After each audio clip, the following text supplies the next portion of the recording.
할렐루야, 성도 여러분 안녕하세요. 오늘은 갈라디아서 3장 23절에서 4장 7절까지의 말씀을 통해서 믿음에 대해서 우리가 알아보길 원합니다. 여러분, 믿음이란 무엇일까요? 믿음은 엑스타시가 아닙니다. 믿음은 황홀경이 아닙니다. 여러분, 믿는다는 것은 무엇을 뜻할까요? 예수 믿는 것이 곧 믿음입니다. 그러나 이 예수는 눈에 보이지 않는 분이십니다.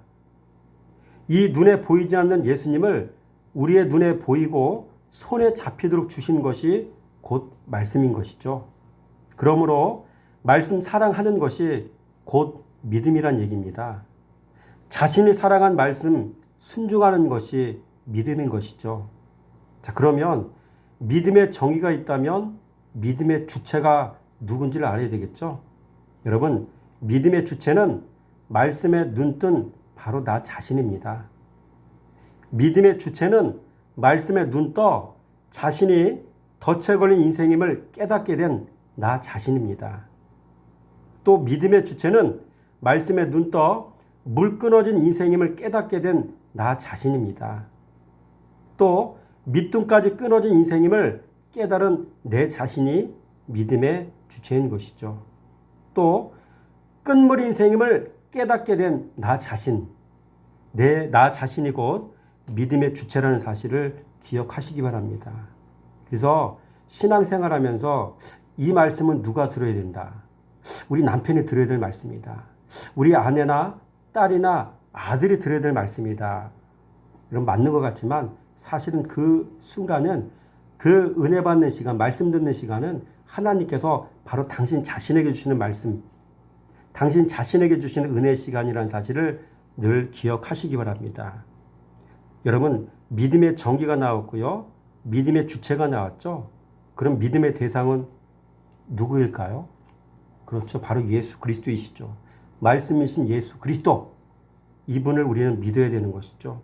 근데 우리는 예수라고 이름만 알고 있지 예수에 대해서 별로 아는 게 없어요.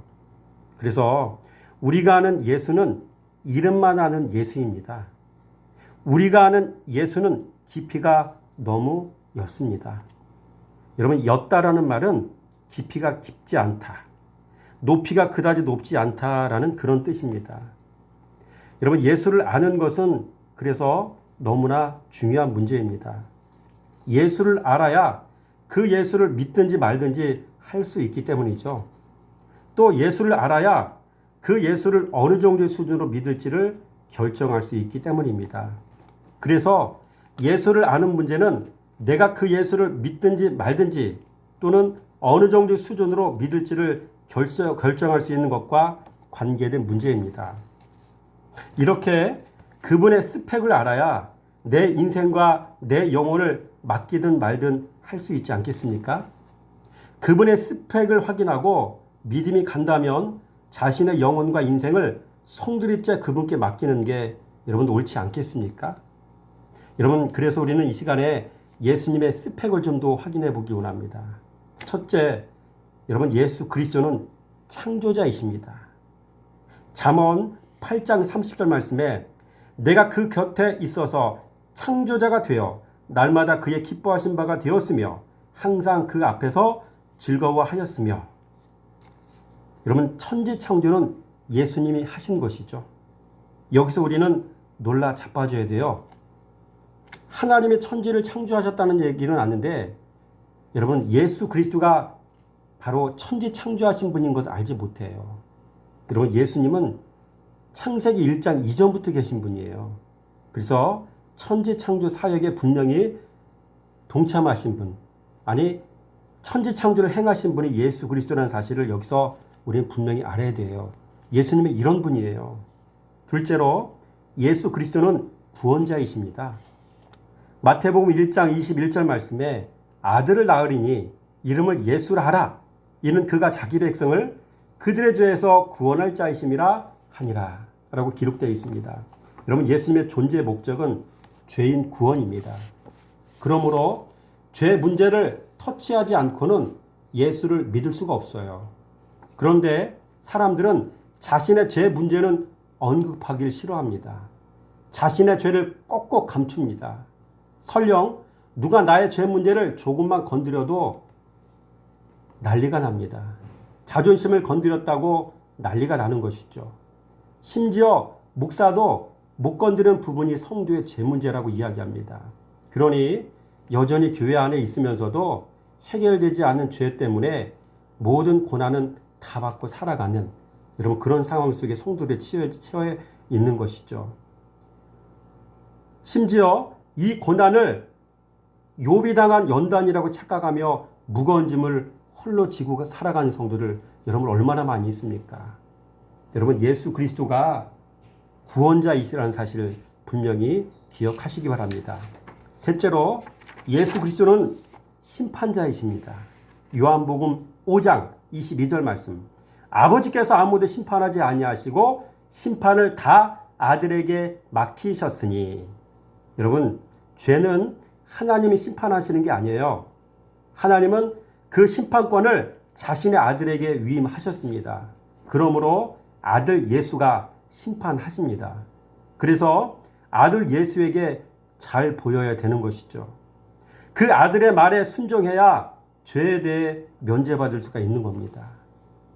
그렇습니다. 예수 그리스도는 심판자이시다는 사실을 분명히 기억하시기 바라고요. 넷째로 예수 그리스도는 우리의 복지이십니다. 뭐라고요? 복지. 마태복음 6장 33절 말씀에 그런즉 너희는 먼저 그의 나라와 그의 의를 구하라. 그리하면 이 모든 것을 너희에게 더하시리라. 여러분 먹는 문제, 또 입는 문제, 자는 문제, 건강 문제, 돈 문제, 자녀 문제, 노후 문제, 여러분 모든 복지 문제가 다 예수 그리스도의 이름으로 풀려진다는 얘기입니다. 그래서 우리가 예수 그리스도에게 목을 매야 하는 이유가 바로 여기 있는 것이죠.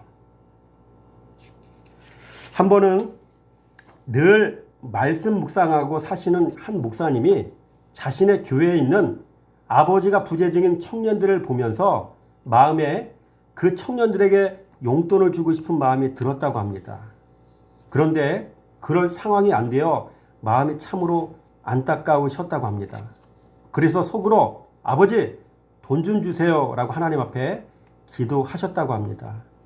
이렇게 마음의 소원을 품었다고 합니다. 그런데 어느 날 한 성도님이 찾아와 목사님께 목사님 필요한 데 쓰세요 하며 돈을 건네주고 가셨다고 합니다. 자그마치 얼마인 줄 아십니까? 금액이 놀라지 마세요. 2천만 원이나 되었다고 합니다. 하나님은 마침 에베소서 말씀을 묵상하는 목사님을 위해 말씀 보며 살아가는 사람이 받게 되어질 아들의 영광과 기업이 분명히 있다는 사실을 알게 하시기 위해 또 어느 정도 사이즈로 주시는지도 알게 하시기 위해 성도를 통해 돈을 주신 것입니다. 그리고 그 돈을 주시면서 하나님이 말씀하셨다고 합니다. 복되게 써라. 여러분 에베소서 1장 18절과 19절 말씀에 이런 말씀이 있어요. 너희 마음의 눈을 밝히사 그의 부르심의 소망이 무엇이며 성도 안에서 그 기업의 영광의 풍성함이 무엇이며 그의 힘의 위력으로 역사하심을 따라 믿는 우리에게 베푸신 능력의 지극히 크심이 어떠한 것을 너희로 알게 하시기를 구하노라. 여러분 저는 최근에 복되게 써야 한다고 하시며 식사 대접하시겠다는 그 목사님과 식사를 하게 되었습니다. 그리고 명절세라고 봉투도 주시더군요. 여러분 이렇게 말씀은 실제입니다. 이렇게 말씀 사랑하며 사는 말씀의 사람에게는 말씀이 실제가 되어지는 것이죠. 그래서 그리스도 예수이신 말씀은 우리의 복지가 되시는 겁니다. 다섯 번째입니다. 여러분 그렇다면 우리가 목을 매야 하는 이 예수님의 정체성, 아이덴티티는 무엇이겠습니까? 여러분 예수님의 정체성은 곧 말씀이십니다. 요한복음 1장 14절 말씀에 말씀이 육신이 되어 이 땅에 오신 예수님 이렇게 기록되어 있잖아요.